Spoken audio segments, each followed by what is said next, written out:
Red vs. Blue Season 15, Episode 13, Blue vs. Red Part 2 has officially released, so let me break it down for you. We are taken inside the mother of invention, where the director. Oh my god, I never thought I'd see him again, but boy am I glad that he made a reappearance so I could see him once more. But he summons Carolina for a mission where she will fight inexperienced soldiers in a game of Capture the Flag.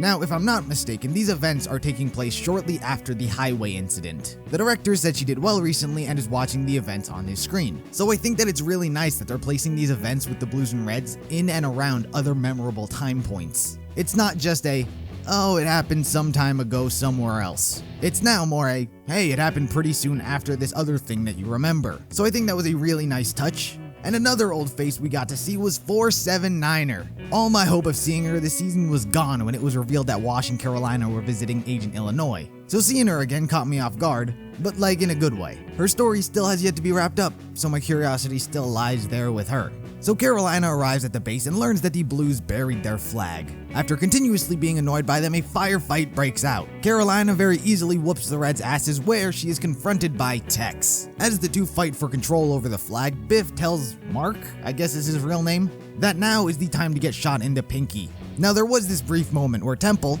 I'm still just gonna call him that, says that he doesn't know if he can do it and that he's not that great of a shot. For a few seconds there I thought, well that's interesting, is Temple gonna kill Biff? Then I remembered that he hates the freelancers, not himself, but I thought it was a clever and funny fake.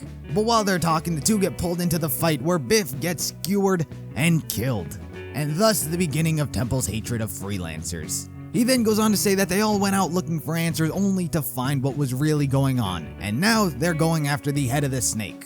Probably Hargrove, considering he's really the only one who's alive at this point that has any real standing in Freelancer that we know of. So that's their plan. I mean, we kind of already knew their plan, but now it's like, here's the reason. So it was also revealed that Georgina was pregnant. I'm curious as to whether or not we're actually gonna ever meet Georgina, or if it's gonna be like a Georgia thing where we only hear that name in passing.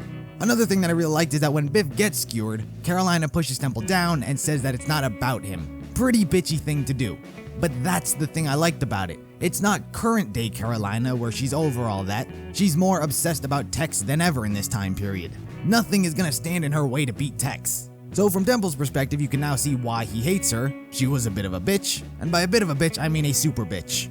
But, you know, even still my opinion of them doesn't change. I still hate them. And for all the people who've been saying that maybe the others don't know what Temple's been doing, this episode shows that that's not true. All of them saw Biff's body, they all went out and uncovered the truth about Project Freelancer, so they're all the bad guys. Temple is just the head of them all. Now let's talk about the fight scenes. I think this was a huge step forward when compared to season 11 through 13, and I guess 14. Monty obviously stepped away from Red vs. Blue after season 10 to work on Ruby, so the fight scenes after season 10 were not nearly as wild and crazy.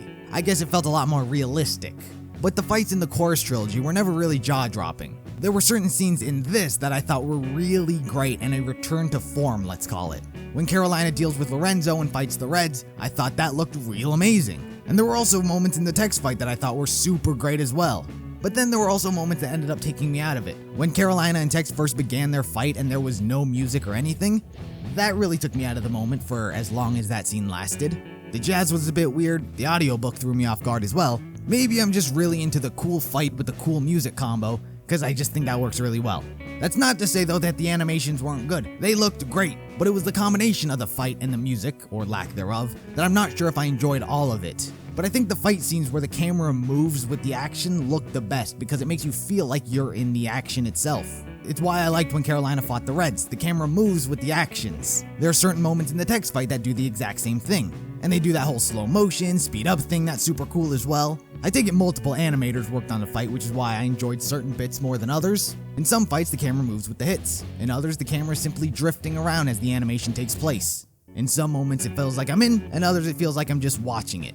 I personally prefer the ones that make me feel like I'm in it. Once again, I have to say that it's not that certain animations were bad, it's just that others felt much closer to the fights from season 8 to 10 that fans really loved, including myself.